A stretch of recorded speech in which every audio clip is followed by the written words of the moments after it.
अब हम बात करेंगे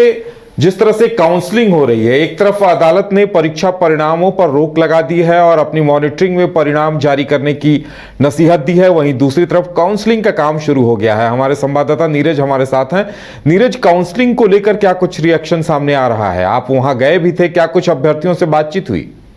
देखिए, आज डॉक्यूमेंट वेरिफिकेशन का तीसरा दिन था और तीसरा दिन भी हम लोग पहुंचे थे वहां पर और जानने की कोशिश की कि जो अभ्यर्थी जिनका नाम जो है सिलेक्शन लिस्ट में आया है डीबी के लिए, वो क्या कुछ सोचते हैं। जो हाईकोर्ट का कल निर्णय आया है जिसमें ये कहा गया है कि बिना हाईकोर्ट के आदेश के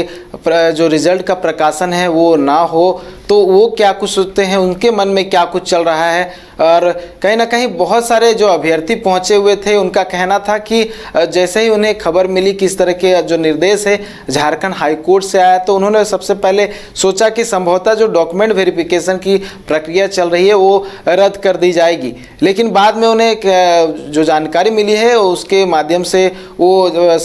समझे कि शायद जो है डॉक्यूमेंट वेरिफिकेशन हो रहा है और ये क्योंकि प्रक्रिया है, प्रक्रिया पे रोक नहीं लगाई गई, तो बहुत सारे अभ्यर्थी आज पहुंचे हुए थे और कहीं ना कहीं उनके दिमाग में ये बात जो है वो घर कर गई है और कहीं ना कहीं डर का विषय बना हुआ है, क्योंकि इससे पहले भी 2016 से ये जेएसएससी सीजीएल की परीक्षा जो है आयोजित की जा रही है और फाइनल नहीं हो पा रहा, नियुक्ति नहीं हो पा रही है। तो कहीं ना कहीं एक बार फिर से उनके दिमाग में जो है संशय की स्थिति बना हुआ है कि आखिर में उन्होंने परीक्षा तो दे दिया, डॉक्यूमेंट वेरिफिकेशन भी हो रहा है, लेकिन अगर आने वाले समय में परीक्षा रद्द हो जाती, कुछ इस तरह की बातें निकल कर सामने आती है कि असल में जो है पेपर लीक हुआ है, तब कहीं ना कहीं उनको दिक्कत होगा, क्योंकि उन्होंने अपनी ओर से पढ़ाई की है, अपने मेहनत पर जो है उनका मार्क्स जो है वो आया है और उसी मार्क्स के आधार पर डॉक्यूमेंट वेरिफिकेशन जो है वो हो रहा है। तो ये सब बातें जो है वो जो अभ्यर्थी है वो कहते हुए नजर, हालांकि बहुत सारे जो अभ्यर्थी है वो ये भी कह रहे हैं कि हो सकता है कि एक अफवाह हो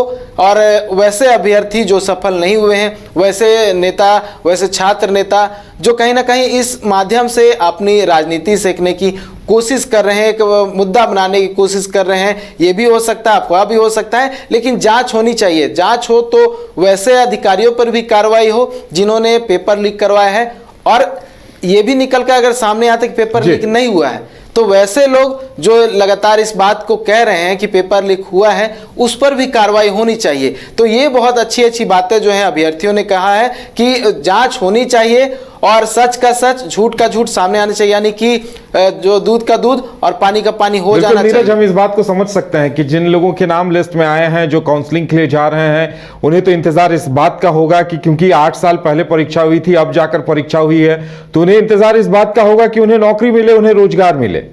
देखिए, बिल्कुल सबका यही कहना है, क्योंकि झारखंड में कोई भी परीक्षा आयोजित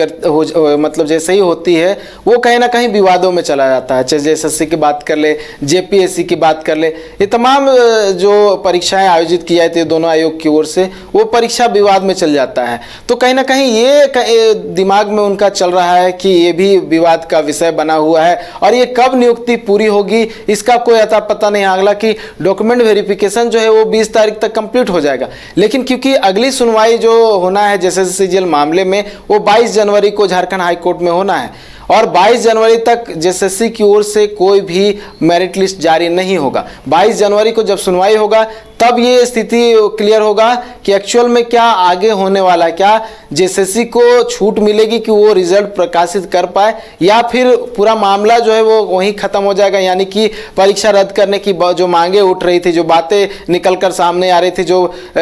आरोप लगाया जा रहा था, वो असल में जो है निकल कर सामने आता है कि इसमें सच्चाई है, वो सही साबित होता है। तो ये सब बातें जो है झारखंड हाईकोर्ट में हो सकता है 22 जनवरी। तो अभ्यर्थी भी ये इंतजार कर रहे हैं कि 22 जनवरी को क्या कुछ होता है, लेकिन कहीं ना कहीं दिमाग में ये जो है बस गया है कि आगे क्या कुछ होगा, क्योंकि उन्होंने अपनी ओर से तैयारी की है, मेहनत किया है और अब जो है उनका नाम सामने आ गया, तब इस तरह की बात सामने आ रही है। लेकिन ये भी उनकी ओर से कहा जा रहा है कि जांच होनी चाहिए, क्योंकि ये एक एग्जाम की बात नहीं है। आने वाले समय में बहुत सारे जो है परीक्षा झारखंड में आयोजित की जाएगी और इस तरह की स्थिति होती है तो उन जो एग्जाम है उस पर भी प्रश्न चिन्ह खड़ा हो जाएगा। तो जांच होनी चाहिए और जो भी इसमें कसूरवार है उसको सजा भी मिलनी चाहिए। चलिए नीरज, हमारे साथ जुड़ने के लिए और तमाम जानकारी देने के लिए आपका बहुत बहुत धन्यवाद। तो इंतजार हर किसी को है कि आगे क्या होता है। अदालत की तरफ से और सरकार की तरफ से इस पर क्या कुछ अंतिम निर्णय लिया जाता है।